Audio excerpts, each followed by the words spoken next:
అండి నేను మీ సరిగా వెల్కమ్ బ్యాక్ టు మన cooking and vlogs. Today recipe వచ్చేసి మైసూర్ పాక్ అండి. సో ఫస్ట్ టైం ట్రై చేశాను.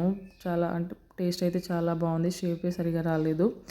సో అచ్చం స్వీట్ షాప్ లానే ఉందండి. అలానే నేను కొంచెం మిస్టేక్ చేయడం వల్ల ఆ షేప్ అనేది కరెక్ట్గా రాలేదు.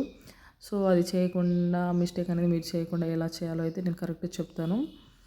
సరే ఇప్పుడు ఎలా చేయాలో చూద్దాము. ఫస్ట్గా అయితే ఒక గిన్నెలో అయితే 1 కప్ వరకు శనగపిండి తీసుకున్నానండి. సో ఈ శనగపిండిని జల్లెడ పట్టుకొని పక్కన పెట్టుకోవాలి. సో మనం ఏ కప్తో అయితే శనగపిండి తీసుకుంటామో అదే కప్పుతో 2 కప్స్ వరకు మాత్రం షుగర్ తీసుకోవాలి. సో ఇలా షుగర్ వేసుకున్న తర్వాత స్టవ్ ఆన్ చేసుకొని షుగర్ వేసుకున్న తర్వాత ఇప్పుడు ఇందులోకి ఒక 1 కప్ వరకు అయితే వాటర్ యాడ్ చేసుకోవాలి. సో ఇది లో టు మీడియం ఫ్లేమ్లో పెట్టుకొని మనం మధ్య మధ్యలో కలుపుకుంటూ ఇది తీగ పాకం వచ్చేదాకా అయితే ఉంచుకోవాలండి. సో దీంతో పాటు మనం వేరే ప్యాన్లోకి అయితే 1.5 కప్ వరకు ఆయిల్ కానీ లేకపోతే నెయ్యి లేకపోతే ఇది హాఫ్ అది హాఫ్ అయినా వేసుకోవచ్చు అండి. మీకు ఏది వీలుగా ఉంటే అది వేసుకోండి. టేస్ట్ అయితే ఏం మారదు, చాలా సేమ్ అలానే వస్తుందండి ఏది వేసుకున్నా.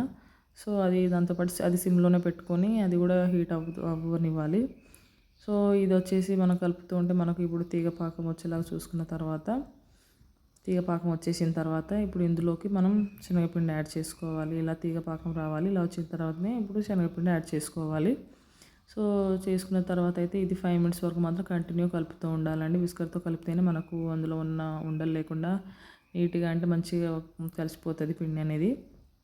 సో ఇలా కలుపుకున్న తర్వాత మనము ఆల్రెడీ ముందుగా అంటే ఆయిల్ హీట్ అవుతుంది కదా, అది ఒక్కొక్క గరిటె ఇలా పోసుకోవాలండి. మొత్తం ఒకటేసారి పోసుకోకూడదు, కానీ అది స్టవ్ ఆఫ్ చేయదు, అది అటు సైడ్ హీట్ అవుతూనే ఉండాలి. సో ఇలా ఒకసారి బాగా కలుపుకోవాలి. సో ఇలా కలుపుకుంటేనే మనకు మైసూర్ పాకులు అనేవి కరెక్ట్ మంచిగా వస్తాయండి. సో ఇలా కలుపుకున్న తర్వాత ఇంకో గరిటె పోసుకుందాము. సో ఇదే ప్రాసెస్లో మనం మొత్తం ఆయిల్ ఇలా అంటే ఆయిల్ కింద మాత్రం స్టవ్ ఆఫ్ చేయొద్దు, ఆ సిమ్లోనే ఉంచుకుంటూ ఇలా చేస్తూ ఉండాలి. సో మొత్తం ఇలా చేసేసిన తర్వాత మనకు జిగురులాగా అనిపిస్తుందండి. సో జిగురు వచ్చినప్పుడు ఆయిల్ ఉన్నా కూడా స్టవ్ ఆఫ్ చేసేసి ఆయిల్ అనేది అందులో వేసుకొని మళ్ళీ కలపొద్దండి. కలిపితే మళ్ళీ మనకు వంట మైసూర్ సరిగా రాదు. తర్వాత ఒక గిన్నెలో అయితే ఆయిల్ కానీ నెయ్యి కానీ పూసేసిన తర్వాత అందులో వేసుకొని ఒక 5 మినిట్స్ మూత పెట్టేయాలి. ఒక 5 మినిట్స్ తర్వాత అయితే ఇలా మనకు అంటే ఏ షేప్లో కావాలో ఆ షేప్లో కట్ చేసుకోవాలండి. నేను చేసిన మిస్టేక్ ఏంటంటే నేను అంటే అది పాకం వచ్చేసింది, కానీ ఫస్ట్ టైం చేశాను కదా, నాకు అర్థం కాలేదు. సో తర్వాత యూట్యూబ్లో మళ్ళీ వీడియోస్ చూస్తే ఏమైందంటే ఒకవేళ ఆయిల్ ఉన్నా కూడా అది పోసుకుంటూ అట్లనే కలుపుతూ ఉండొద్దు. మనం అంటే స్టవ్ ఆఫ్ చేసేయాలి. జిగురుగా వచ్చినప్పుడు స్టవ్ ఆఫ్ చేసేస్తే తర్వాత ఆయిల్ ఉన్నా కూడా అందులో వేసుకొని మనం గిన్నెలో వేసుకోవాలి.